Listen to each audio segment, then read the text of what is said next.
This has been a really, really great, empowering experience. I think people don't quite understand. I think people don't really know how to deal with my body. My name is Daisy Friedman. I'm 20 years old and I'm a multi-organ transplant recipient. I was born with a condition called gastroschisis, where your intestines develop outside of your body. I developed a condition called short gut syndrome, where most of your small intestines don't work and thus you can't eat. I was put on a nutritional supplement called TPN, which stands for, I think, Total Perinatal Nutrition, and it ended up killing my liver.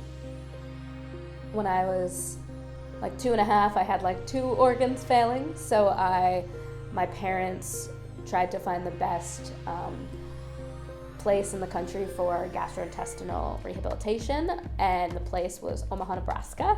So I moved from New York City to Omaha, Nebraska for a triple organ transplant. I had a liver, small bowel, and pancreas transplant in 2006. I developed something called PTLD, post-transplant lymphoma, which is a type of cancer that can develop when your immune system is very suppressed. I have very little colon now, so that is what I sort of still deal with on a day-to-day basis, but all of that has sort of formed who I am today. Growing up, I really wanted to kind of distance myself from it. I didn't want to be a part of the community, but when I was a freshman in college, I participated in a 16-day sit-in with the Disabled Student Union, protesting the lack of dual modality education at UCLA. And that sort of changed my life.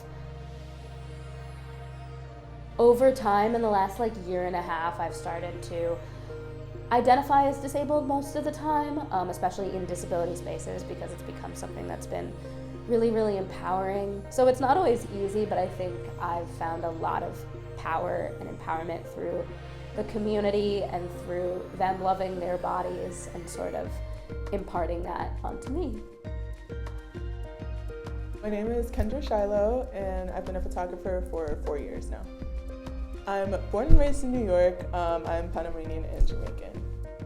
She was really like sweet and like empowering, left it up to me, but also we sort of bounced ideas off of each other. It was great working with Daisy. I feel like it was a really comfortable experience of like her telling us like what she liked and what she didn't like. I feel like the conversation and like the shoot all just flowed really well together. I think it's a beautiful project. I'm happy that I was a part of it. Yeah, I think that in my personal work, I really enjoy uplifting marginalized voices and just giving people a kind of platform to share their stories.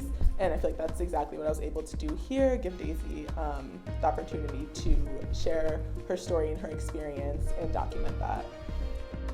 I wish I had something like it when I was much younger. Honestly, going into the entertainment industry to sort of show representations of people with chronic illness, people with disabilities, like images I never saw growing up. I sort of chose to represent beauty in like a very simplistic way. My body is very much enough in it just being vulnerable. It's just me, and that's pretty cool.